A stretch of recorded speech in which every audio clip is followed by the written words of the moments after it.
That it was a war to liberate Uganda from tyranny, bad governance, and turmoil.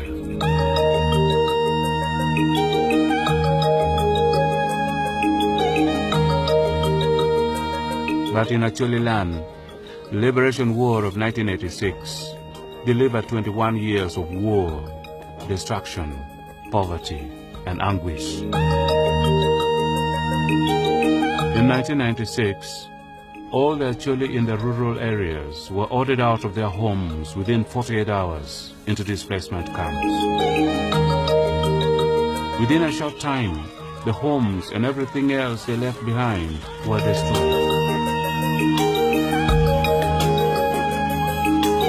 In these camps, like gulags, poor sanitation, food shortage, and lack of medical facilities pushed upwards morbidity, maternal and infant mortality rates. In 2002, the military Operation Iron Fist was launched, that it would flush out the insurgents from southern Sudan and pacify northern Uganda. Instead, a prohibited backlash. Many lives were lost. Thousands of hearts with property were destroyed, and more than 100,000 people were displaced from the camps into the streets of Gulu and Kitgum towns. Nothing could have dealt a more severe blow to the pride, resilience, and heritage of the Acholi than the night commuter phenomenon.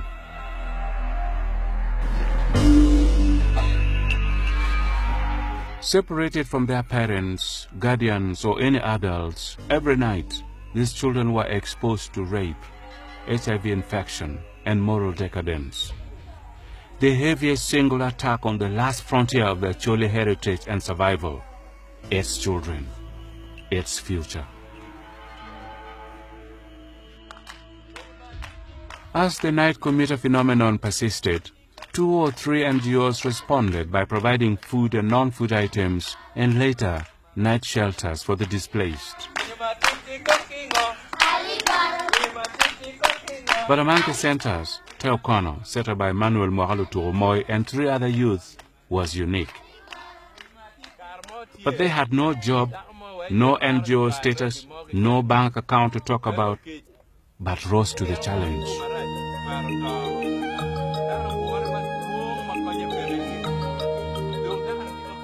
Bishop Beka Ochola is the most senior Anglican cleric in northern Uganda. Throughout the war period, he was based in Acholi land, the epic center of the war.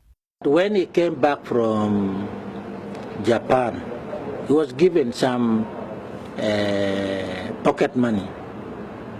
But when he arrived home, he found that there were very needy children, more needy than himself. So instead of using this money, he took the money and really gave to these children by building them a shelter and started doing something for them. That has really impressed me very greatly. At least 600 children found protection and shelter here at Teokono every night, warming themselves at the fireplace and taking part in the storytelling before going to bed.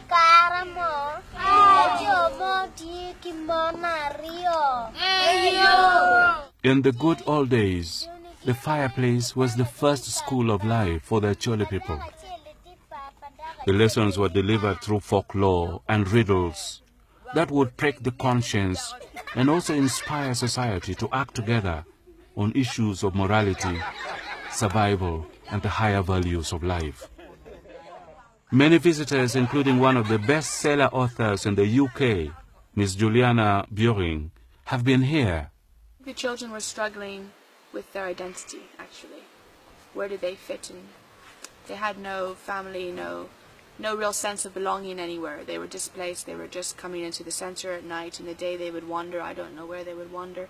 I don't think they were going to school, a lot of them.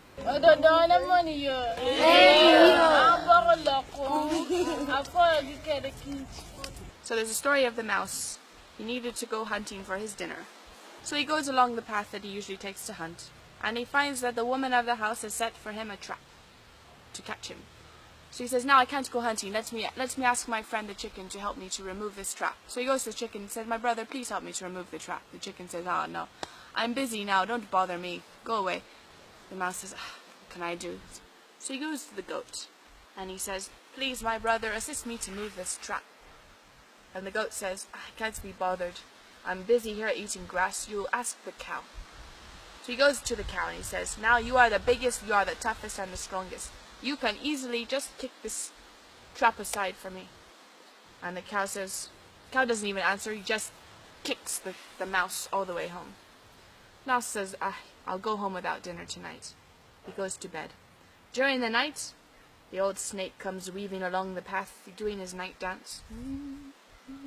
And he comes and he gets caught in the trap.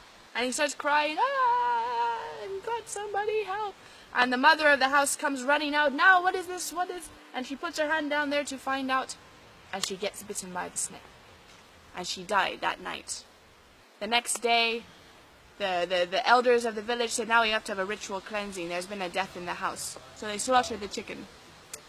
And now, the many people came, they said, now we need to cleanse further. They killed the goat.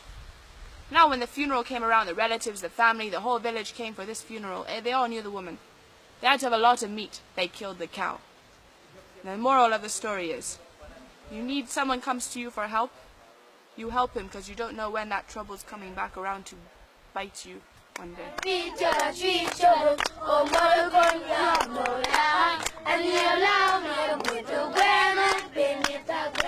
It was also at Te O'Connor that Emmanuel and his colleagues discovered that here were some of the brightest children in Gulu district, and yet the war, with its wider impact, had brought their aspirations to a terminal point. Nevertheless, this is a story of triumph of the orphan and the destitute over helplessness.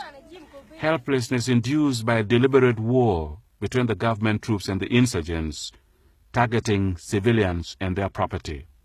A story of 4 youngsters. Kenneth Rubakene. I would like to become an engineer because in Uganda here there is few engineers. Norbert Ochora. I want to be a civil engineer. Nancy Akumu. My ambition is to become a doctor. And Opio. I want to become a doctor because my brother, that young brother of mine, he was saved by the doctor because at the time when my father was killed, he was crying, he fell of sicknesses, and then doctor helped him, and he is still alive up to today. That is why I want to be like those doctors that have saved my brother so that I save other pupils. Kenneth Rubakene obtained a strong Division 1 in the primary living examinations. Impoverished by the war, his parents were totally unable to support his secondary education. So Emmanuel and his colleagues, now called United Youth Action for Progress, OYAP, adopted and put him in a white secondary school. Nancy Akumu obtained Division 1 in the primary living examination. I was able to perform very well in that class.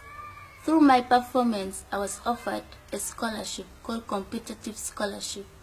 And I studied from Senior 1 up to Senior 4 freely. And was the best student in northern Uganda, but couldn't continue to high school.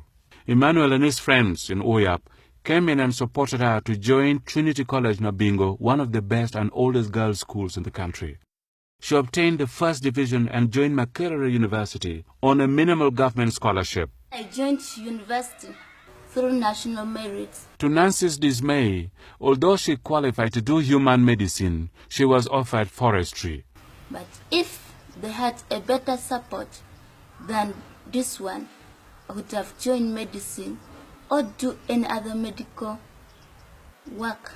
Norbert Ochora is another example of brains living in the wreckage of war in northern Uganda. He passed the primary leaving exam so well, and with assistance from OYAP, joined Kololo Secondary School, one of the oldest and biggest schools in the country. From senior 1, I was a counselor, class counselor. In S2, they elected me as the school counselor. Then in S3, I was the assistant head boy of the school. And I was doing very well. I was given respect as head boy. And again, I was given another post to be the chairman of the Young Entrepreneurship Club in the school, which was sponsored by the Germans. I was given to be the church captain to make sure that all students go to the church and they pray, because it was a Catholic school. That time I was the first until I reached S4, until I was the best in O level. Got 14 aggregates in 8 subjects. My ambition is to become an engineer. Awad Secondary School, like most schools in the sub-region during the war, was displaced from their own site. Here in the suburbs of Gulu municipality, they have been occupying an abandoned and run-down factory from the British American Tobacco. Even for this, they have had to pay rent, a common plight of displaced schools. This is for chemistry, for physics, for agriculture, for biology. Even geography practicals have to go here. The facilities are not adequate. These are the few chemicals we have.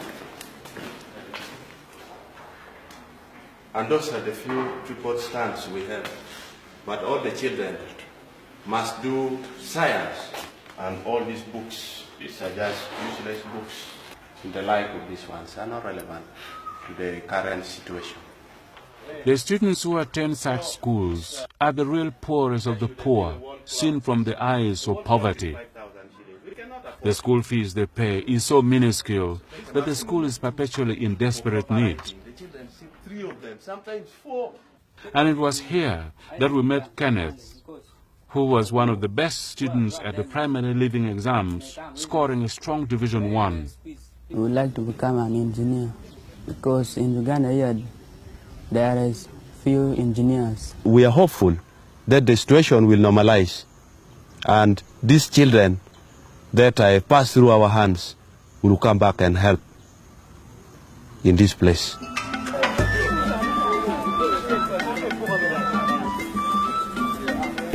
They remind me of my life when I was a street kid. They remind me of my life when I was struggling to see that I go to school. Because I was a father to myself and a father to my other brothers, and a father to those children whose parents died of AIDS.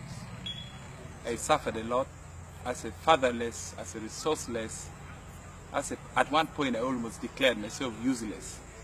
I went through it all. I was taken some time. I spent some weeks with the rebels. I got out. I struggled to go to school, to pay myself to school. I know what it takes to look for money to go to school. I know the pain widows or orphans go through. By the year 2007, the number of youngsters being supported had risen to 15. Each passing year, a new challenge, from basic needs to tuition or school fees, almost severely outstripping the capacity to care for them. So what will happen to the other brilliant children not absorbed anywhere because of lack of support?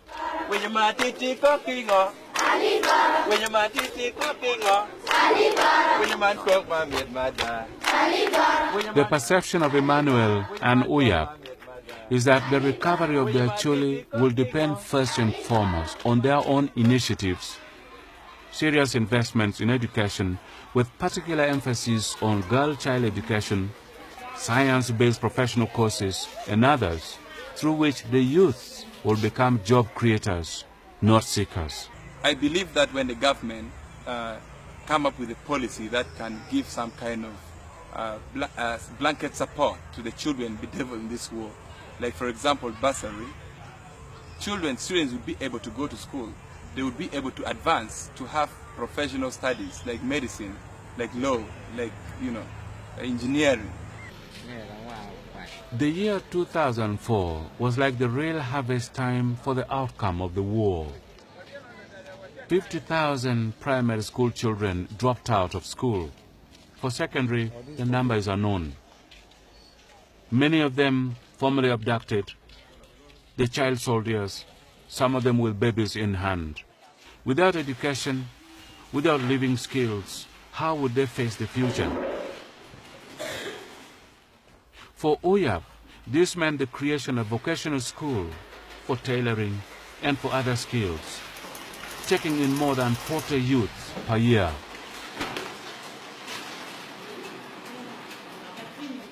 For the communities interned in the camps like gulags, Uyab initiated a voluntary sanitation and medical outreach. Teaming up with medical personnel, Uyab have been able to contribute to better sanitation and to provide HIV/AIDS information. The medical team has been providing treatment and referral services.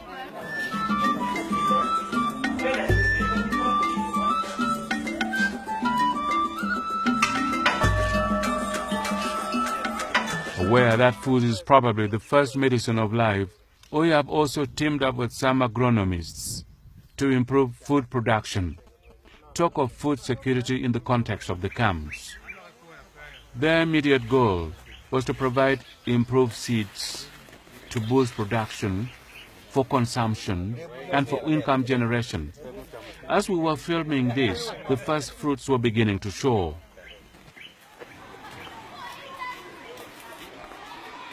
Kirombe Primary is a model school in Gulu district. Entry for the pupils is as competitive as for the teachers to get a teaching job here. Apart from the headmistress, Opio, in Standard 6, is perhaps the most respected and admired in the school. But he is not the head boy. I didn't become a head prefect because I did not participate in the election. I would have won it because I'm well known by many people. Teachers like me because I make them happy with the pupils all. Opio is a very active boy. He's very serious in class, and he's not a stubborn boy. He's an orphan. Almost 75% of the children are of the category of Opio. Opio is also a top performer in his class. When his father was killed by soldiers, his mama got involved with another man and left Opio and his sibling in the care of an elderly grandma who lives far away from school. On the afternoon we filmed this school, Opio was out of class. Yesterday, you did not find me in the school because after lunch, I have to go home and start cooking food for my young brother. So, if I don't go home at lunch, that means we shall not eat for the day. The boy is 7 years old, and I'm the one who cares for him, and we sleep together with him in that house which was given to us. Living in a small hut on the edge of another family's compound can only explain the extent to which Opio and his sibling are vulnerable and really on their own. On his small radio set, salvaged from a garbage dump, once in a while Opio stumbles on some melodies that spice up their souls momentarily until the realities hit back at him. Sometimes I feel like hanging myself because